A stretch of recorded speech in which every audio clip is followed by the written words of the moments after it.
Brands need to be smarter and faster to stay ahead.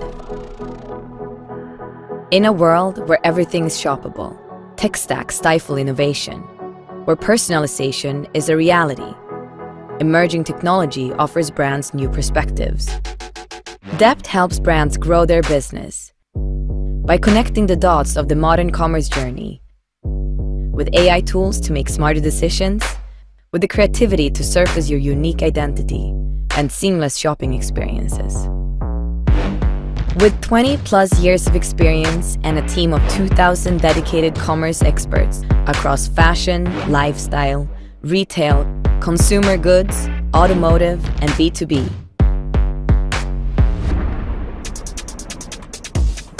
Together we deliver results, driving sales, fostering brand love, embracing future technology, MarTech, and AI to connect with customers across the entire life cycle, better, faster, and authentically.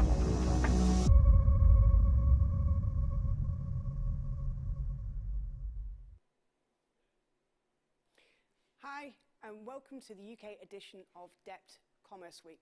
My name is Katie White, Principal Digital Consultant at DEPT, and your host for today. We've already visited Amsterdam and Hamburg this week on our world tour, but today we're coming to you from London. Later this week, you can catch us in the US and Buenos Aires. Before we get started, I wanted to encourage you to explore the DEPT desktop, where you can find today's agenda and get access to today's speakers, as well as download and access some great commerce content and insight. So, to kick things off, why Commerce Week? Well, commerce has always been at the forefront of innovation. It's an industry that keeps redefining itself and what comes next. But at the same time, it's become commoditized, overly focused on optimization, and increasingly fragmented silos experiences when we look at the end-to-end customer journey. Customer expectations to purchase anywhere, expanding digital ecosystems, and maturing marketing technology stacks all require brands to focus on the end-to-end commerce experience to really stand out in today's competitive market. And that's exactly what we're exploring throughout this week. So let's take a look at today's agenda. First up, we've got Natalie, retail analyst, author, podcast, and senior contributor at Forbes, who's going to share her thoughts and experiences on how the retail industry is being redefined. After that, I'm going to be joined by Natalie, Jordan from TikTok, and Harry from Highsnobiety. We're going to dive into some of those topics that Natalie touched on in a bit more detail. Finally, DEPT's own VP of Emerging Technology, Isabel Perry, is going to talk to us about the future of AI-powered commerce. Plenty to stick around for, but that's enough from me now. Let's get started.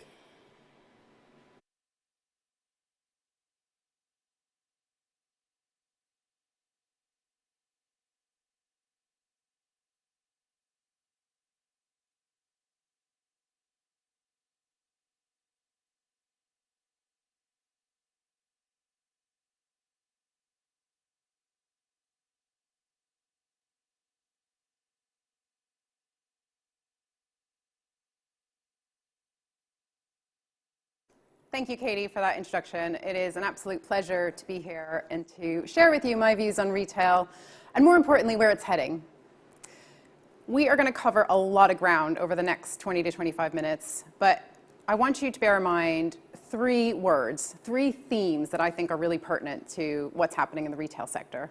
I'm going to make it really easy for you. These three words begin with the letter R. So it's resilience, recalibration, and most importantly, reinvention.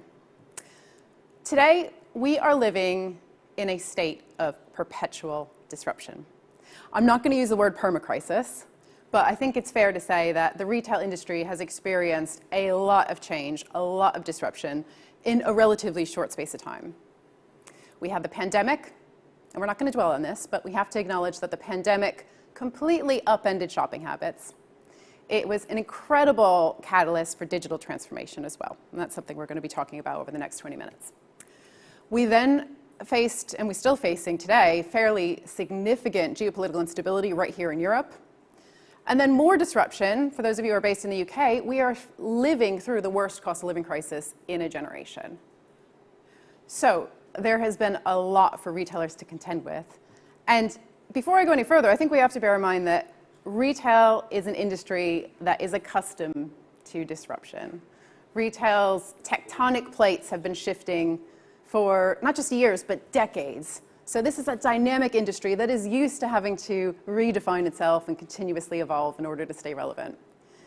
And the other important point we have to bear in mind here is that not all disruption is bad, okay?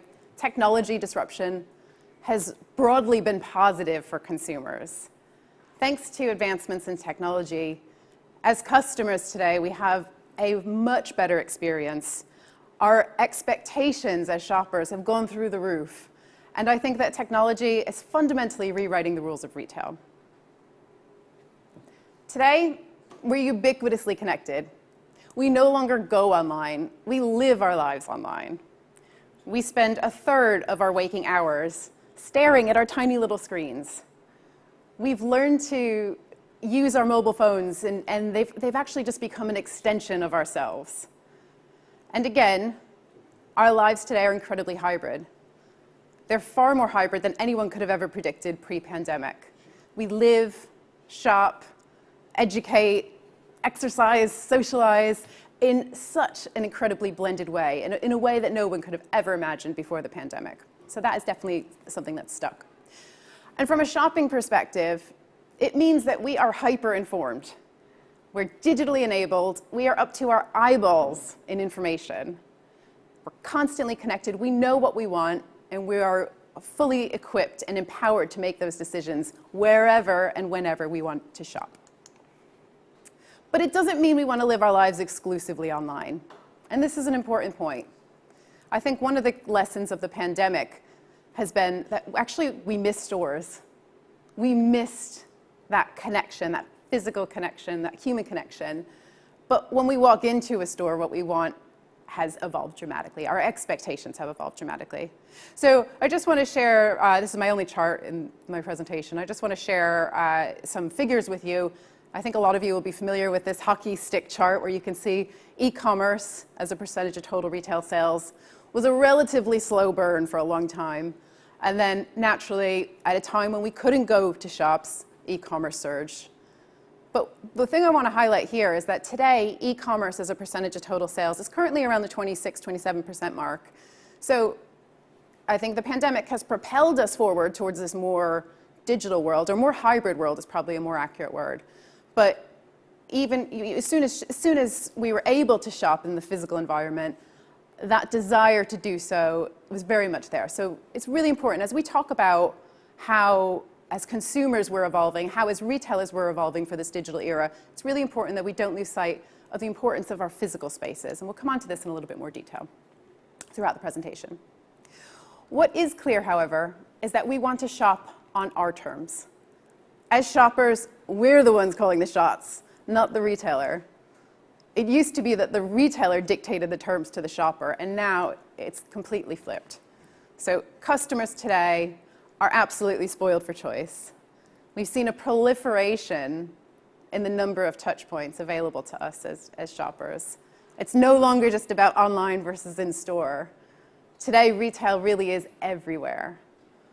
And there's never been a better time to be a consumer, but of course, the challenge for retailers is making sense of all of these different touch points and this proliferation of choice that we see today. For a long time, the buzzword in retail was omni-channel.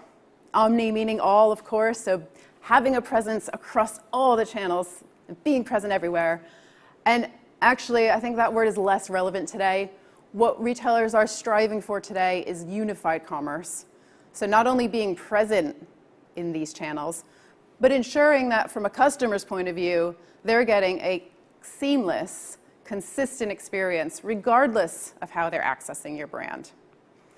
And I'd like to take that one step further and introduce the idea of multi-dimensional shopping to you all. Now, this is a term that Meta uses as well, and I think it's really a really accurate way to describe what we're seeing in retail today, because it's no longer, again, it's no longer just about stores and e-commerce, but it's about all the different ways that retailers are converging the physical and the digital. So things like augmented reality, for example, is a great way. And then we're going to come on to this in more detail. But here, I just wanted to introduce this idea of multidimensional shopping and how, in my view, that is going to be the future of retail. Time has become our most precious commodity.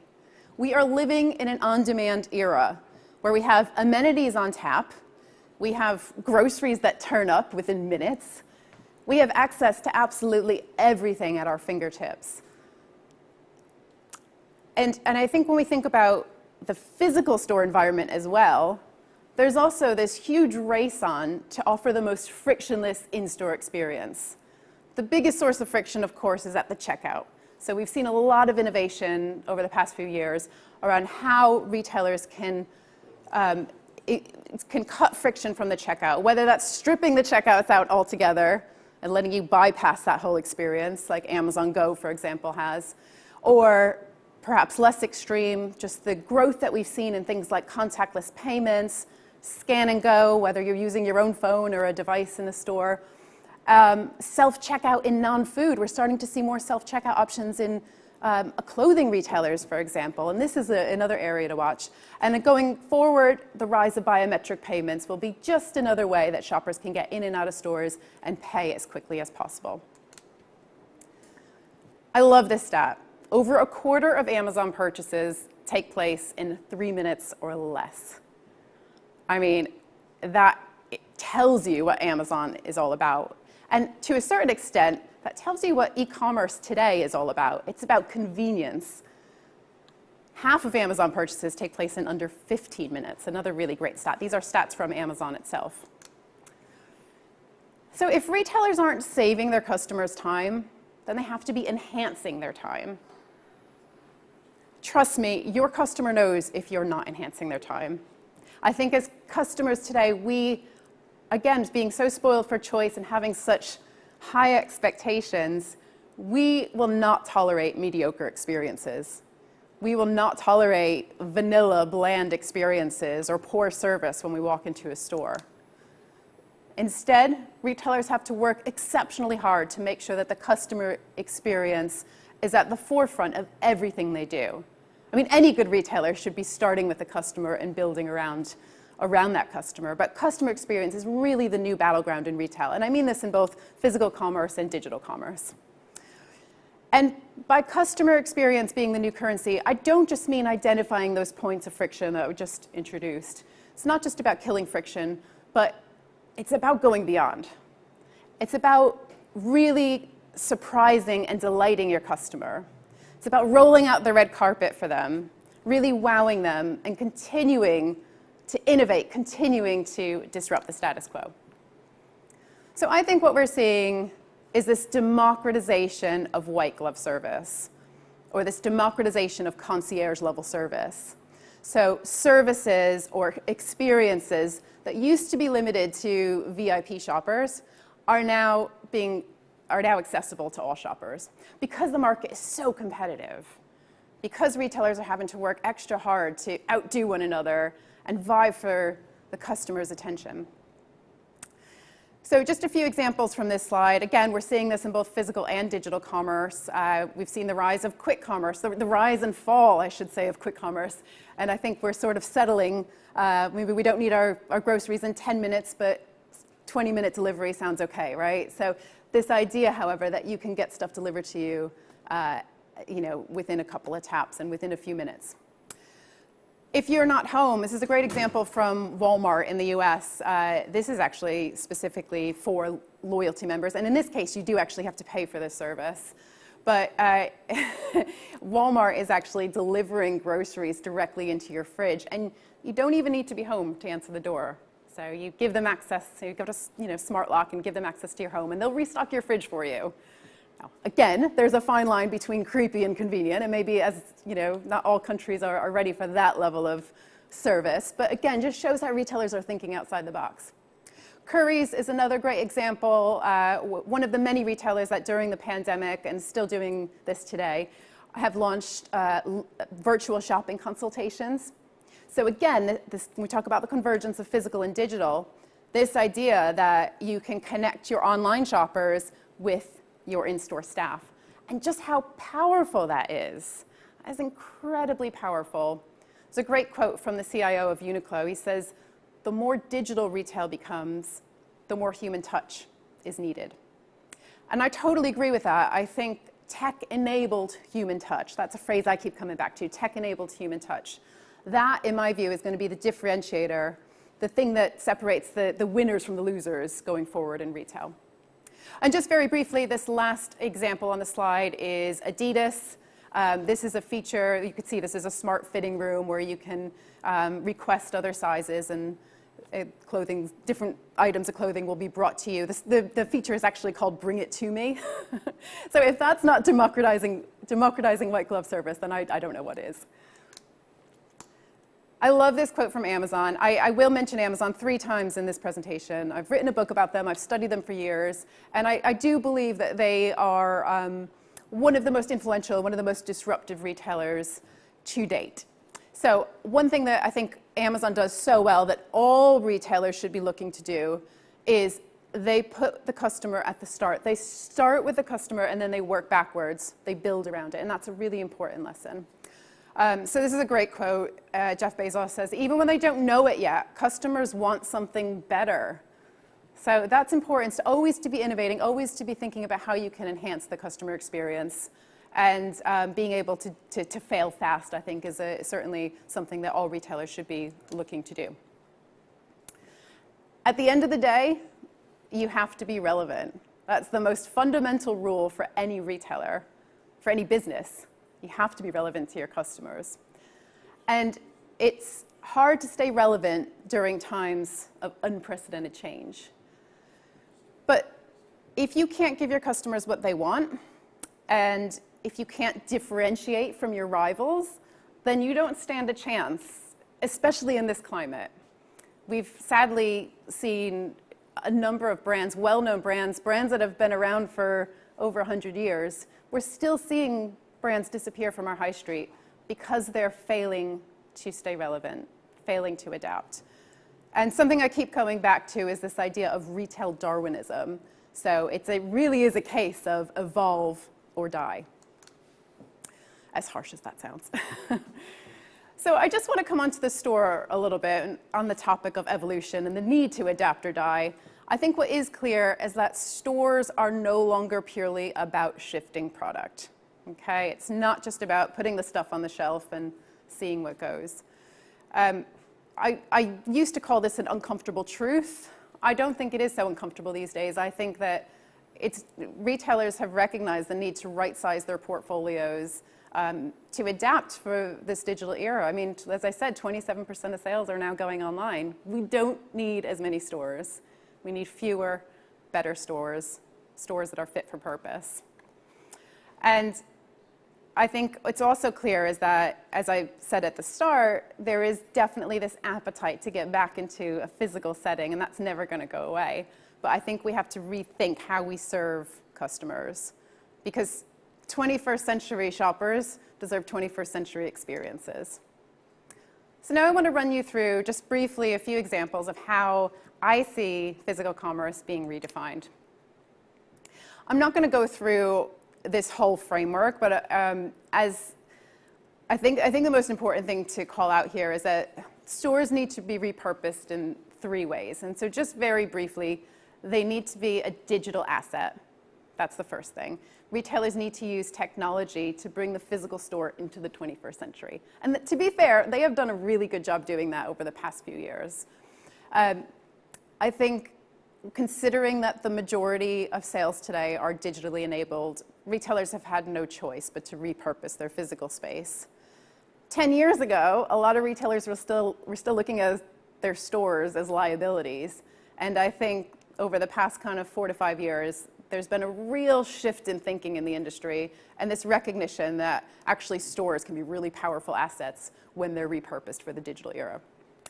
The second thing, is all about the experience, and we're not going to spend much time talking about this today, but this is a really, really important topic around how physical spaces need to offer something that you can't get online.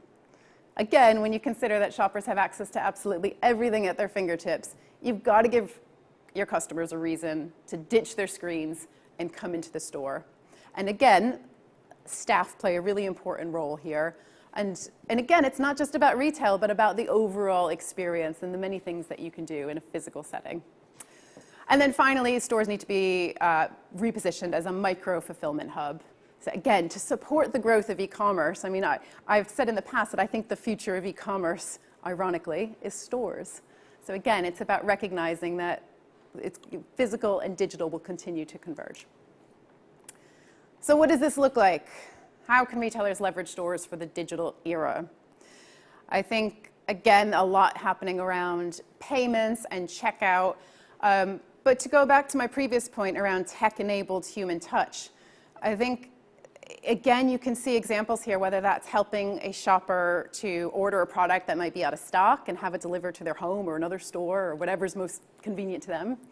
Or it could be, you know, I think Sweaty Betty and Nike, they do a really good job of equipping their staff with mobile POS devices. So not only are you offering a really personalized, curated experience for the customer, but also you're killing the friction by letting them check out on the spot as well and not having to wait in any lines. And also the recognition that automation plays a really important role here in freeing up your staff time to deliver that kind of experience. So how AI will develop in the future and free up, and automation more generally, free up staff time to deliver that kind of experience is going to be really, really powerful. This is an example of a new automated click and collect and returns area at M&S. So I think that's just one of the many examples of how retailers are looking to automate certain processes in store. Hitting the shopper in real time is going to be essential. So we've seen a real shift towards not only being able to scan and pay for products on the go, but I think the next iteration of that will be getting hit with real-time rewards that are relevant to customers at the time of purchase. So we're seeing this real digitization of loyalty, but also other examples here on the slide. You can see how retailers are utilizing things like augmented reality to help shoppers navigate the store aisles or to scan different items, endless aisles and magic mirrors. There is just so much that retailers can do in terms of, so much more retailers can do to digitize that physical store experience. But you can't leave anyone behind. And I think that's a really important point. So this is a supermarket called Jumbo in the Netherlands. And they've introduced, just had tons of publicity, they've introduced something called Kletskassa, which translates to chat checkout. So it's slow checkout lanes where you're going to be met with a human and not a machine. And again, recognizing that there will always be a cohort of people who are tech averse, who do want that human interaction. For some people, that might be the only interaction they have in the day. So it's important that with all of this excitement around technology and how it can elevate the customer experience, it's important that we don't lose sight of the fact that one size does not fit all, and you need to make sure that you're adapting and offering the right kind of service and experience for all your shoppers. So now, just very briefly, we're going to talk about how I see e-commerce evolving over the next decade. I'm going to start off my last slide on Amazon, I promise. I'm going to start off with what e-commerce looks like today. And I would say this isn't shopping. I would call this purchasing.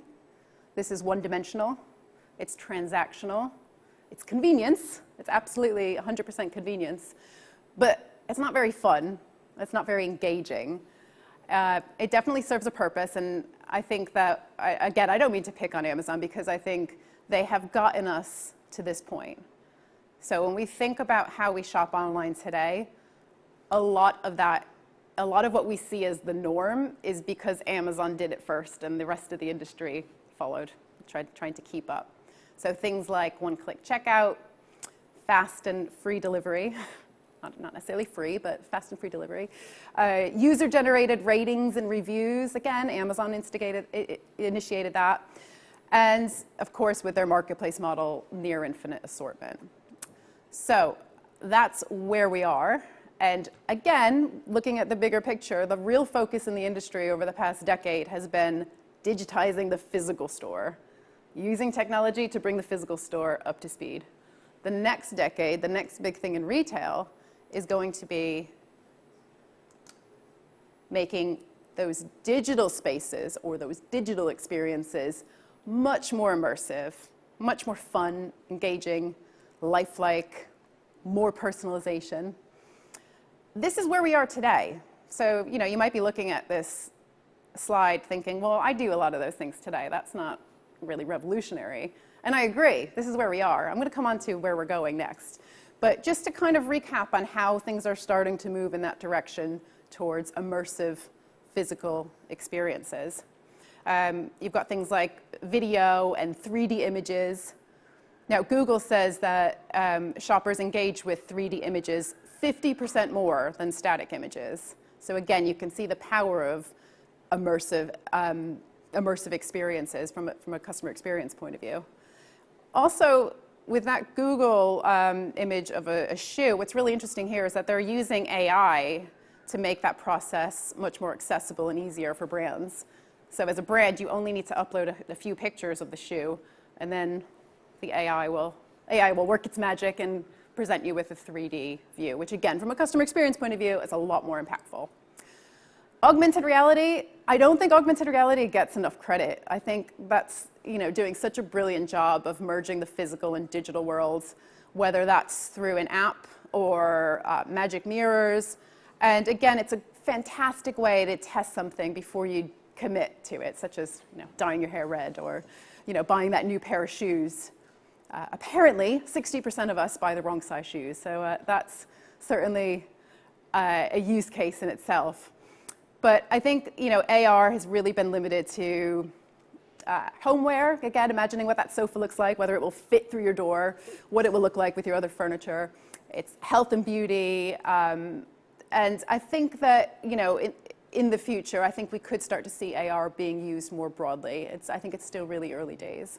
Social commerce as well. I know we're going to hear from TikTok, but I think one important point here when we talk about how digital experiences are becoming more immersive is that traditionally people used to go out seeking products.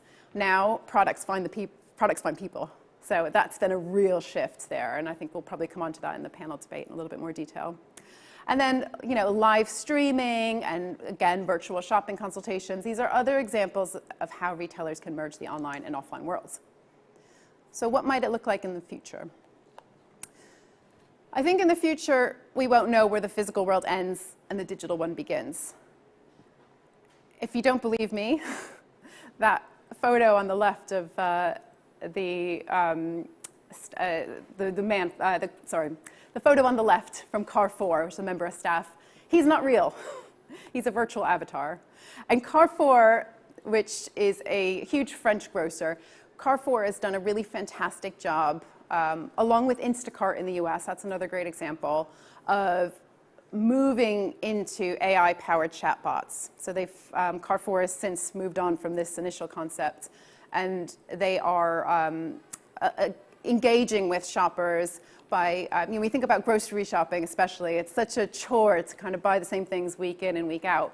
And really interesting how both Instacart and Carrefour have launched this feature where shoppers can say, what should I have for dinner?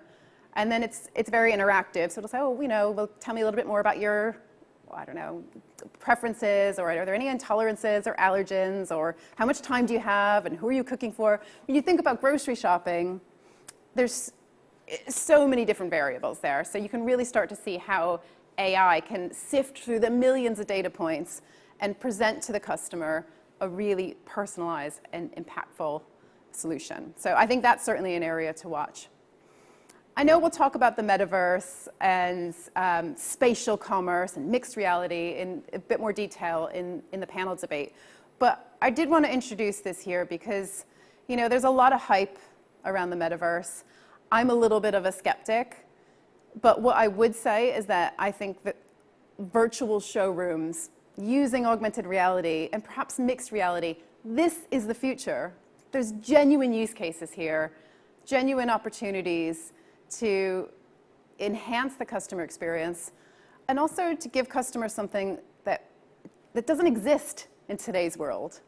So for example, if you're Roxy or you're Snow and Rock, you meet your customer on the mountain. You're not confined to the four walls of a store. If you're Louis Vuitton, you might ask your American customers to come to your Champs-Élysées store, for example. I'm really into gardening, so when I shop online for plants, again, I know it's a niche category, but when I shop online for plants, that's very one-dimensional, and it's one of those categories where actually there's a lot of inspiration and education needed to make the right decision. So you can imagine in the future, perhaps I'll be walking through my own sort of virtual Chelsea flower show. So the opportunities are endless, and I think that's what really excites me about the future of retail and how we can continue to accelerate the convergence of physical and digital commerce. But this is not the future of retail. This is too isolating. I think if the pandemic taught us anything, it was the power of human connection and relationships and community. And yes, some of that can translate online, but don't underestimate the power of physical spaces in today's digital era. Because ironically, the more connected we are, the more disconnected we become.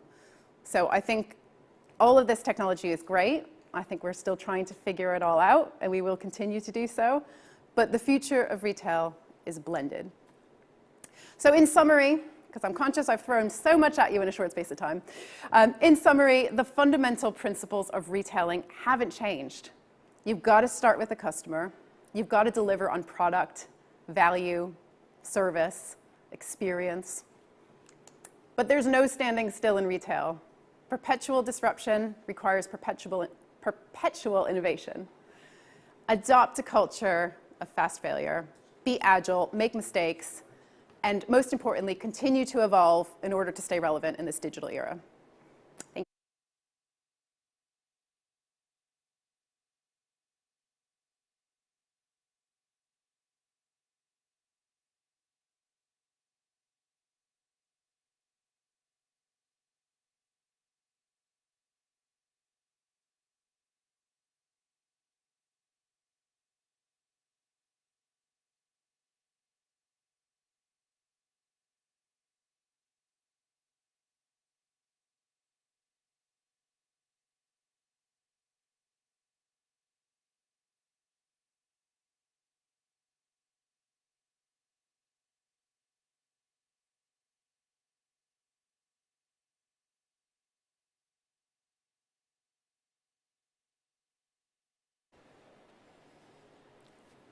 Thanks, Natalie. That was so inspirational and obviously really insightful as well.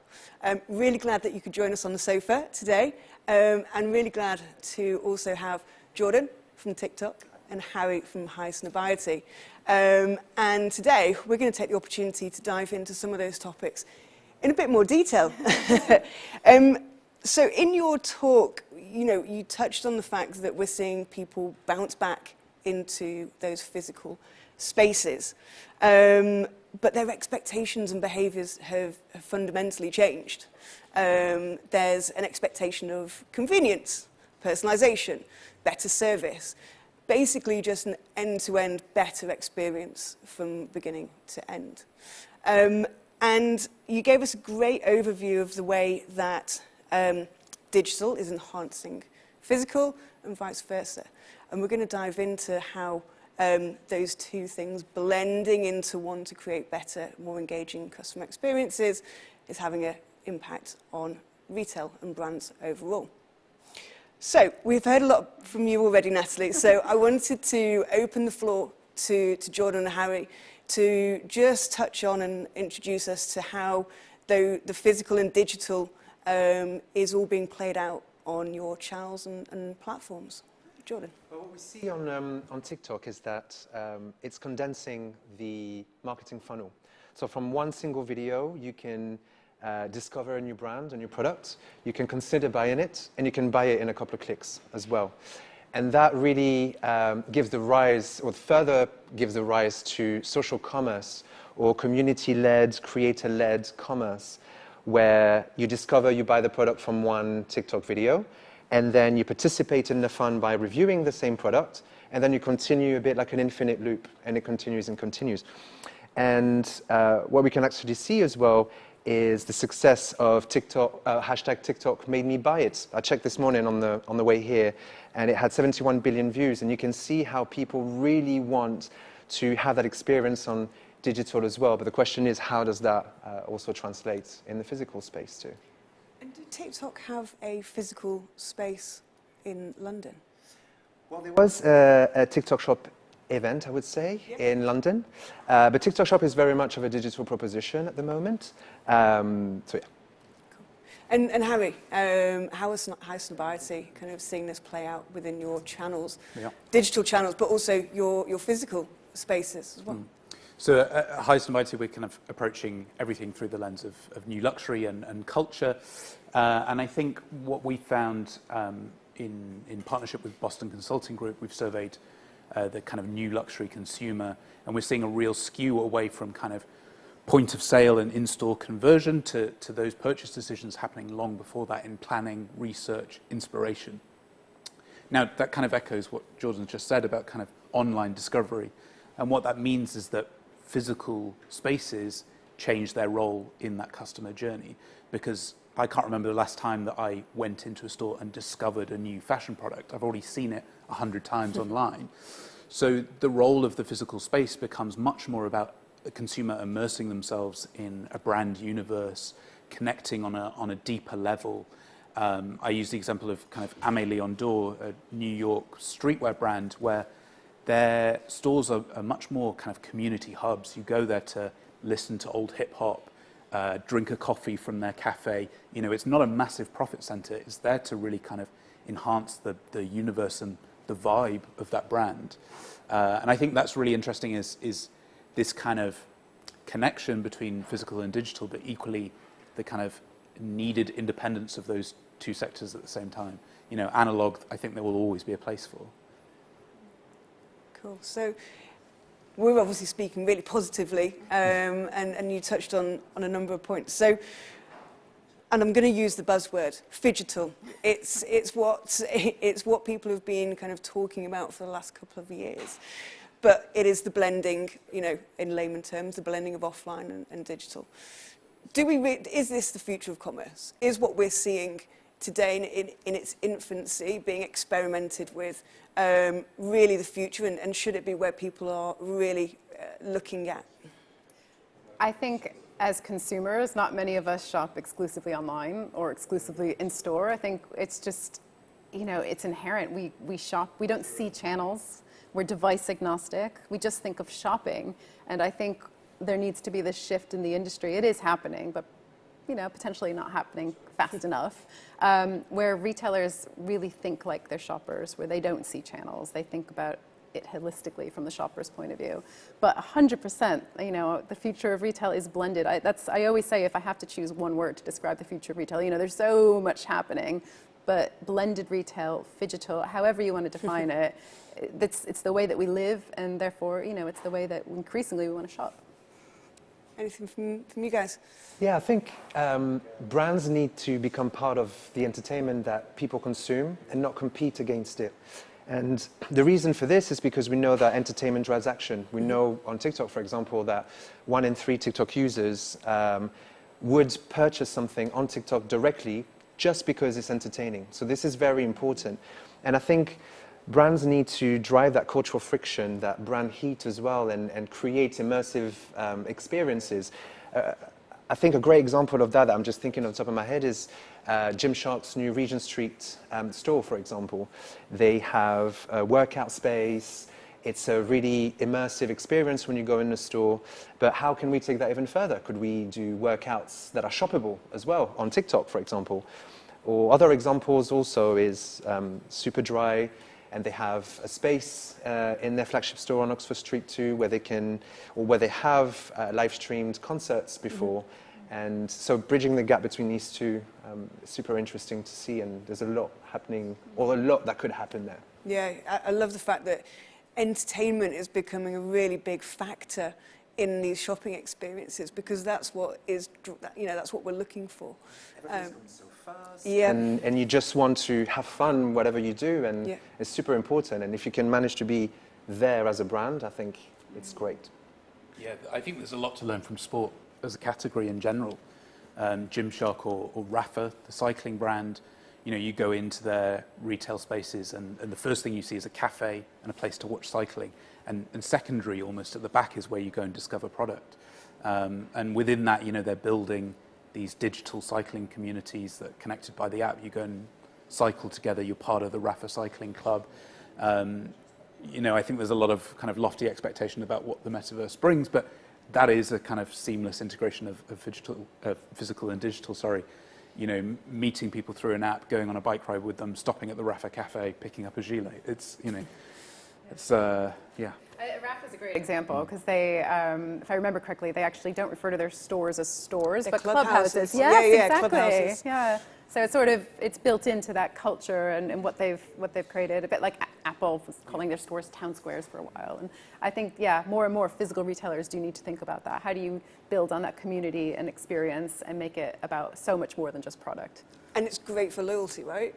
Yeah, and it's emotional loyalty. I think that's the difference. I think, with a lot of online retailers, it's transactional loyalty because you're addicted to the convenience and the ease, but it's emotional loyalty, and that's really powerful stuff. Absolutely. And I would even say that physical spaces could be used to create content. So I'm thinking of the example of Marks & Spencer and the Romford branch. The Romford staff did this amazing Christmas song that kind of went viral, and it just drove that emotional connection with the brand, and that was fantastic. So how could we use those spaces to elevate things further? Yeah. So this all sounds really exciting and great, but let's be slightly realistic. What do you think are some of the barriers that stand in front of brands, stopping them potentially experimenting with some of these ideas? And to your point, failing fast in some cases. What do you think some of the barriers are? I think in the M&S example, I think they did such a brilliant job with that, first of all, but not every retailer would feel comfortable giving their staff that autonomy to go and make a video that's going to go viral. And, not only because they don't have maybe the vision as to what it could achieve, but also it's a real fear in sort of losing control over your brand and your reputation and what it stands for. So I think increasingly, when we think about the role of physical retail and staff within physical retail, retailers are going to have to let go. They are going to have to give greater autonomy to store managers and not just managers, but members of staff as well to make those decisions, whether it's live shopping, for example, or just connecting with shoppers to create those digital experiences, if you will. So I think that's part of it. And then the other big challenge, of course, is cost. Because all of this sounds great, this idea of, we were speaking earlier about this, around failing fast, but actually retailers are in firefighting mode right now. It's still a heavily inflationary environment for retail, and they're having to choose their battles. And this is one of those things that can easily be seen as a nice to have rather than something to deal with in the present day. Yeah. And what are you seeing from brands? Where are those barriers? Where are you having to put those business cases forward? Well, on the topic of live streaming, actually, so with TikTok Shop, you can do live streaming, you can make it shoppable and create an experience where you can shop easily and be entertained throughout. But one of the recommendations that we have is that a live stream needs to be around 2 hours long, because obviously people will come in, come out, and that can be quite daunting for a brand. So I think it's about taking a bit of a leap of faith. It's still a relatively new space, so we don't necessarily have all those case studies there already. So how can we make it work? It's a bit having that test and learn mindset in a way, and taking that leap of faith. But another example as well is, I would say around, there's been a lot of focus on optimizations, as you mentioned in your talk earlier, around lower funnel performance as well. And at times, maybe brand investment or investment into the brand as a more upper funnel activity has not been as high. So and the reason for this is potentially because you can't quantify sales from brand activity, and it's difficult to sort of understand the impact of it. And so again, it's changing the strategy a little bit, taking a bit of a leap of faith, changing the KPI slightly potentially as well. So that's some barriers that we see at the moment, but I'm sure those barriers can be overcome. Especially on, channels where there is data, and therefore, I think maybe it's a case of understanding what success metrics should be for this new space. What does success means to you as a brand? Yeah. Because, you could drive X number of conversions and et cetera, but what does that actually mean to you? What's that brand heat that people will feel for your brand, basically? Looking beyond the vanity metrics, eh? That's it. If I could just jump in, the same is true in physical retail as well, where I think they're still using traditional metrics that really don't mean anything today because we don't shop in the way that retailers are measuring us. So sales densities, like-for-like sales growth. I mean, so often, we might go into a store and then buy it online or vice versa. And that path to purchase, as I mentioned, is just no longer linear. So, what should physical retailers be looking at? I think staff satisfaction is really an important metric, a little bit fluffier than sales data, to be fair. But also things like, again, bearing in mind that we shop in an omni-channel way, and we want to access those touch points on our terms. I think retailers should also be looking at what percentage of their what percentage of sales go through click and collect in the store, or what percentage of returns happen in store. So you can start to get a feel for how the store is serving a purpose beyond just the physical sale. Yeah, so much more than that last click, right? Yeah, exactly. The last click doesn't count. Anything you want to input, Harry? Yeah, I mean, just to build on that, I think this understanding of how the consumer actually behaves, and I feel like companies internally are not set up in that same way to reflect it. The process is, we go, well, we've got a digital marketing manager, so we kind of understand that. And let's face it, most brands have only just figured out Instagram. So to then ask them to kind of completely change the way they behave on a whim is obviously going to be a tricky task. But I think, again, it comes back to the idea of building your brand around what your consumer actually wants and needs and behaves, and then setting yourselves up for success internally to do that. I'm thinking of an example of a client of mine whose retail and web experiences internally don't even talk to each other. And we're doing a big consultancy project on transforming them internally because they know that that's the friction. The consumer out there loves the brand, but those two areas are not working together seamlessly, and that's a real issue. And that's when technology begins to limit the possibilities, and it's an investment. Yeah. And in this climate, an investment that probably needs to be fought for. Look, we've covered a lot so far. It's great. I'm going to bring the conversation back up to be a bit more positive. Where are those brands, and what are those brands that you're really excited about? Again, you've touched on a couple in your presentation, so I'll go to Harry and Jordan just to see, who's that shining light at the minute? Well, an example that I'm thinking about is what Barclaycard did with Latitude Festival, for example. They sponsored the festival, but they wanted to amplify that sponsorship further by doing something on TikTok. So they had additional sort of performances from Sophie Ellis-Bextor, I believe. There was some behind-the-scenes content. They partnered with the Outer Net to have an immersive experience too. So that was a really interesting way to bring the IRL in real-life worlds with the URL worlds and create an all-encompassing experience that is device-agnostic in a way, and that is channel-agnostic as well, because it's just the Latitude and Barclaycard experience together. That's great. But other things that we see as well is, for example, 3, the mobile brand, on Oxford Street, they have the store, and they have a creator studio downstairs, I think it is, where creators can hang out, they can sample the brand, they can experience the brand, they can create content there, and I think that's just really interesting. It's a great opportunity that's starting to really open up to bring those two worlds together. I think those are the examples I'm thinking about. Yeah, and how are you helping brands, I suppose, get started? How are you supporting them, potentially with the ideation, but the activation as well? Because these are often skills, capabilities that they won't have in-house or maybe be used to working with. Well, TikTok is all about inspiring creativity and bringing joy. And so we need to be super creative on what we want to do. I think at TikTok, we're not necessarily limited by how creative we can be.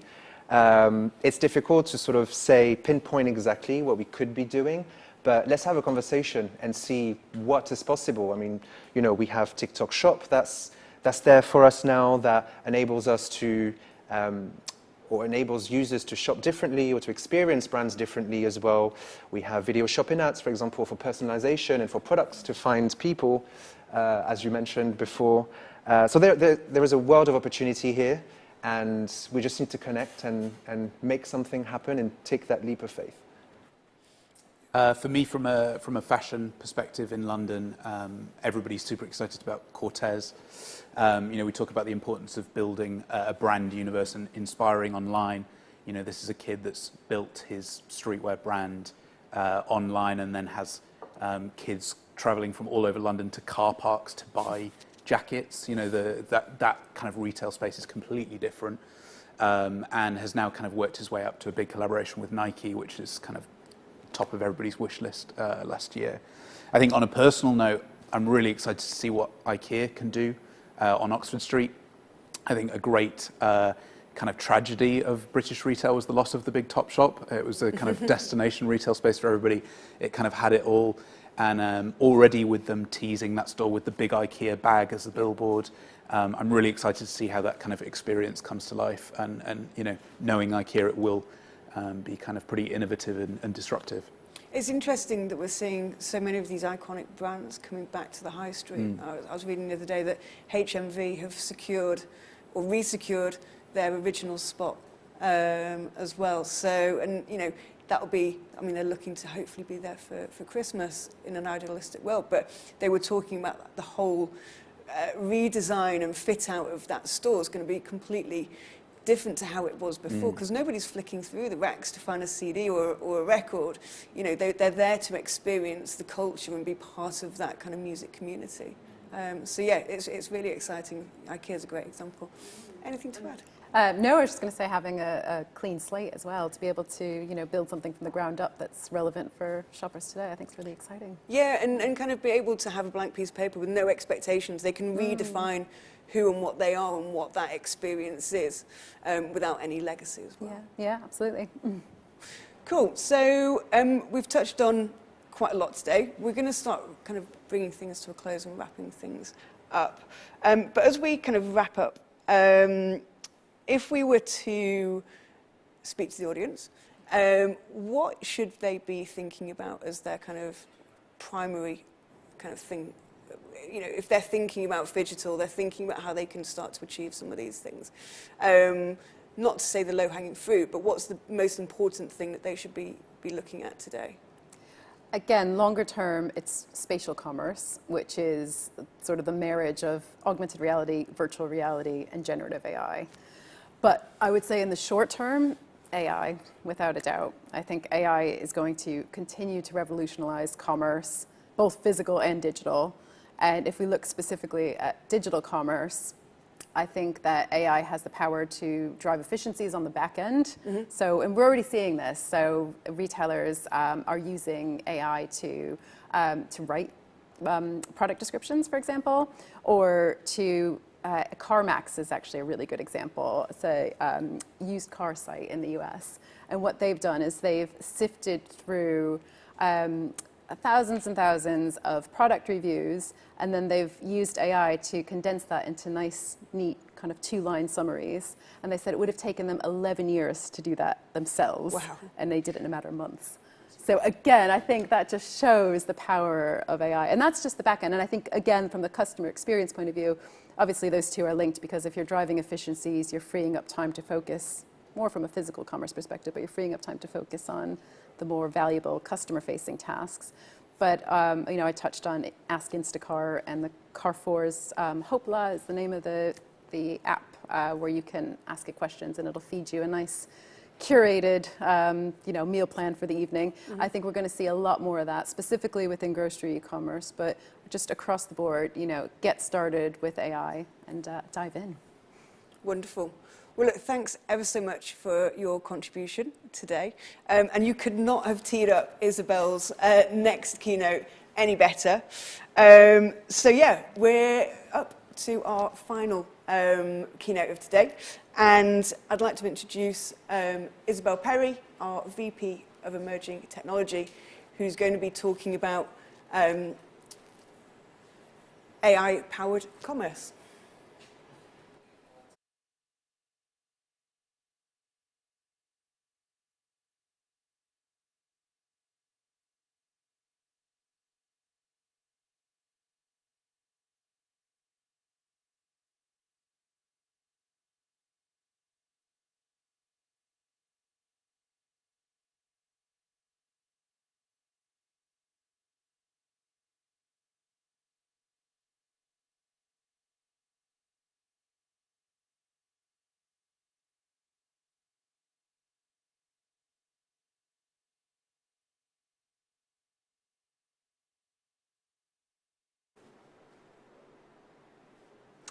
Yes, thank you so much for queuing me up very well to talk about the future of AI-powered commerce. I'm Isabel Perry, VP of Emerging Technology at DEPT.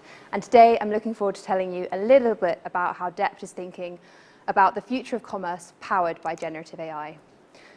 I'm sure all of you watching this know that 71% of consumers expect personalization. 76% of them are more likely to purchase from brands that personalize. And of the companies that personalize, they're able to generate 40% more revenue. We know personalization generates faster rates of revenue growth, but businesses are delaying implementing it. And that's largely because smart personalization techniques are labor-intensive and flawed. Some of the most typical tactics that companies have been implementing for the last decade to try and personalize sites and experiences include tagging users. So as you go through a website and you look at different categories of products, for example, I'm not a car person, but if you might look at a sports car or a classic motorbike, and if you look at a lot of different sports cars, an automotive company would be tagging you as these people are interested in sports cars. That takes a lot of manual work to actually set up all of that tagging, and it's also a real snapshot that 6 months later you might not still be interested in sports cars.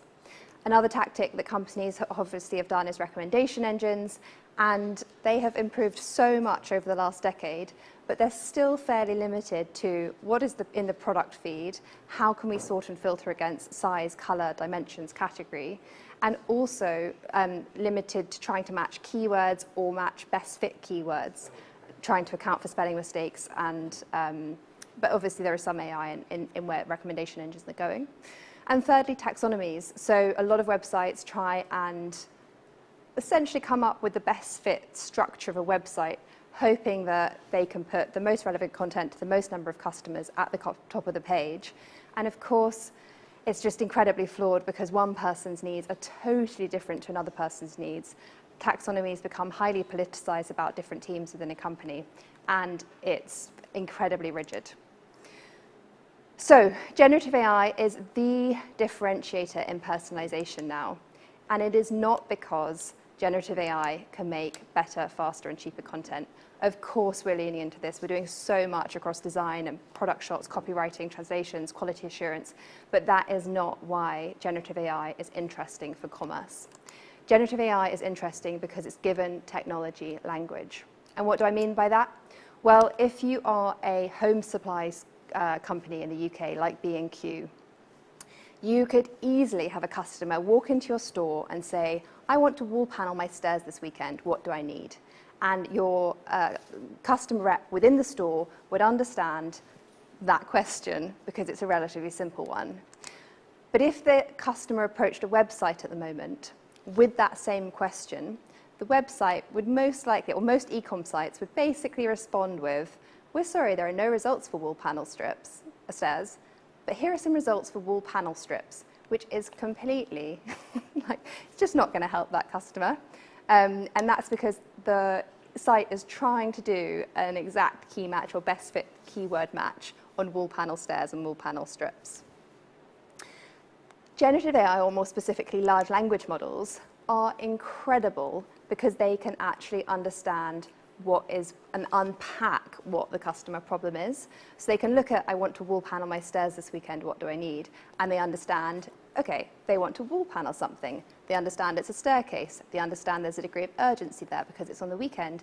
And they understand that they're speaking to a novice, like myself, who has an incredibly broad question, which is, what do I need? And so we can start to build out very, very personalized results pages where, for this example, you would get, okay, these are the materials that you need to do wall paneling. These are the equipment that you need to actually put those panels on your walls. This is the instructions and the videos which can talk through the steps that you need to go through. And here are some delivery time frames that will get this to you before the weekend because you've already told us that that's when you need it. And what we're doing is really leaning into the fact that for most e-com sites, companies, the answers to these customer problems have always been there. And when you're trying to meet those problems by matching against keywords or hyperlinks or tags or putting taxonomies in place to try and solve them, you're not actually able to answer the problem.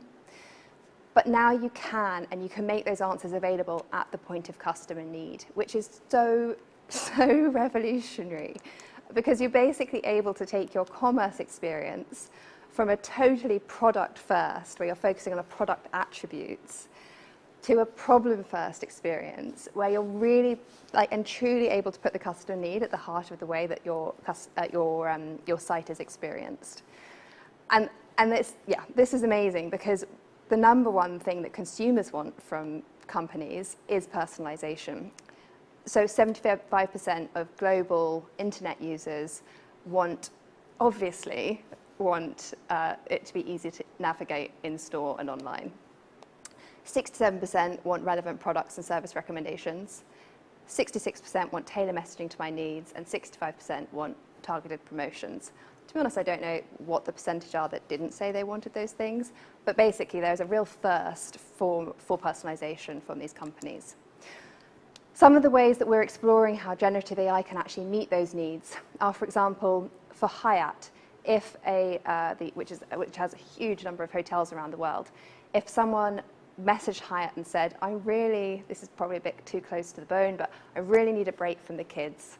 My husband and I want a romantic trip, and we need it really soon. Well, what we can now do is unpack what that means, okay? It's got to be a romantic place. It's got to be within X hours of London, because that's where I live, and I'm not going to travel really far for like a two or 3 day break from the children. And also, if I'd said I was a foodie or something, that we can add into that. And we can start building out UX experiences that people are familiar with. So this is very content-led. It's all about exploring Mykonos in this example. But everything in this page would be generated by a large language model trained on Hyatt's historic database, and also scraping from the internet around what sort of travel itinerary would be interesting for someone with my need for a break from the kids. Another interesting way that we can make products and services relevant for customers is using visual search. I think everyone is now familiar with Google search, which is so amazing when you can take a picture and you can basically say, shop for things that look exactly like this.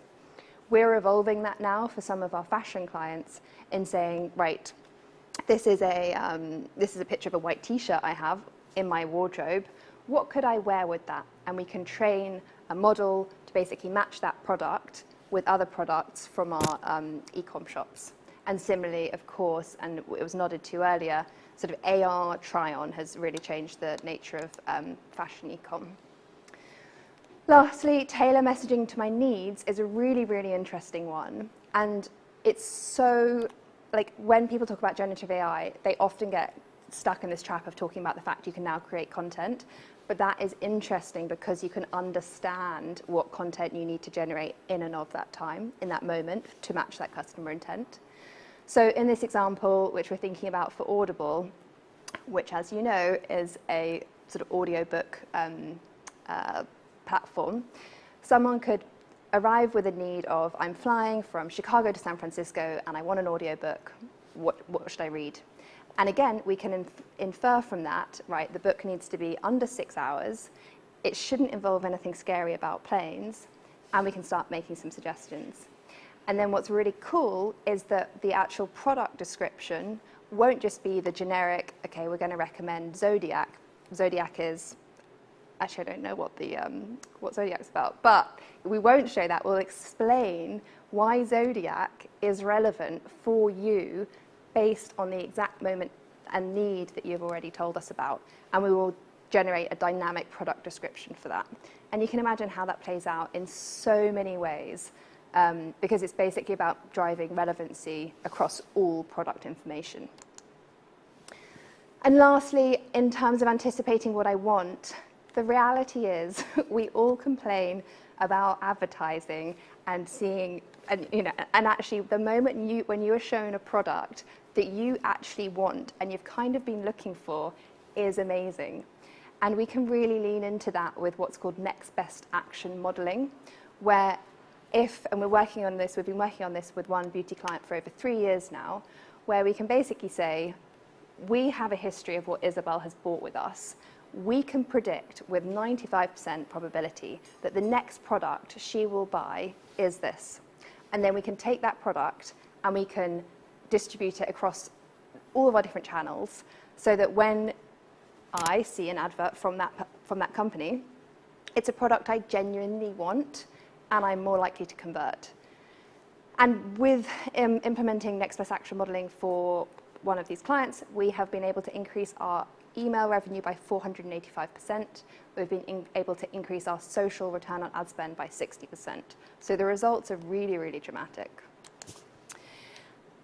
That isn't even, nothing I've said is unachievable or actually unaffordable or even in a year's time. This is happening right now.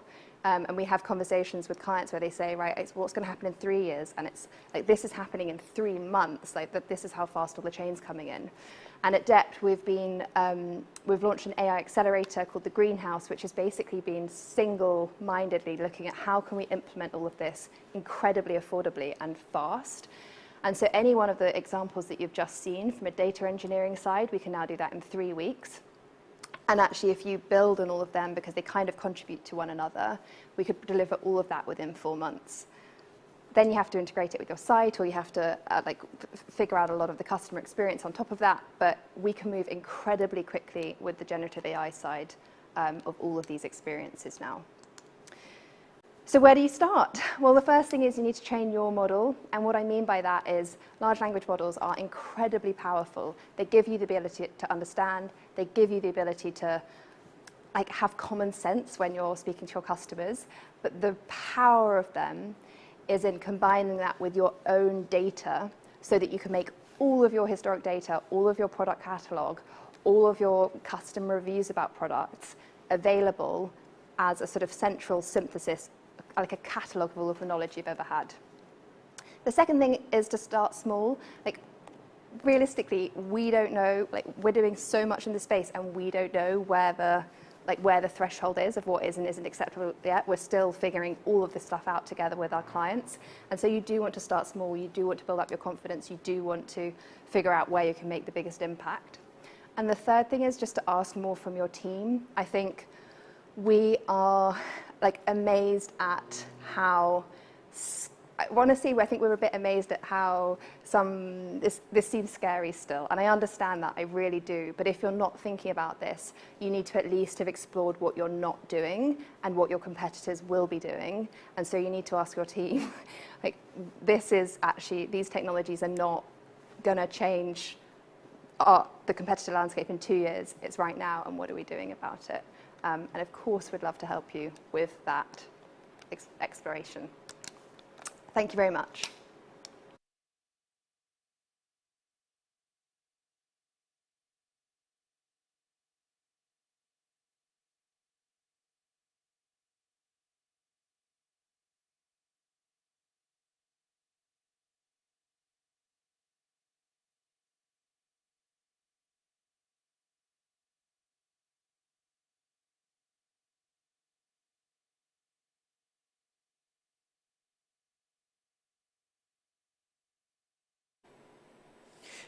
Thank you, Isabel. An absolutely fantastic keynote. I get so excited about this stuff, and I'm sure everyone at home is too.